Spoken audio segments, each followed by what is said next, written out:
Hey guys, in this video I'm going to show you how to turn off audio description, disabling the descriptive subtitles on Amazon Prime Video.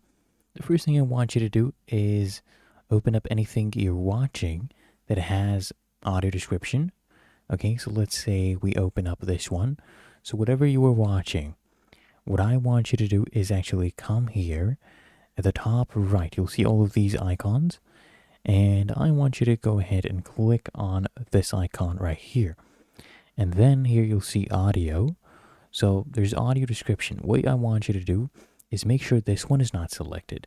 So just select the normal audio. So if you're watching on the English language, just choose the normal English audio and not the English with audio description. Okay, that's all you have to do. If you found this helpful, make sure you smash the like button and subscribe to App Mentor. I'll see you in the next one.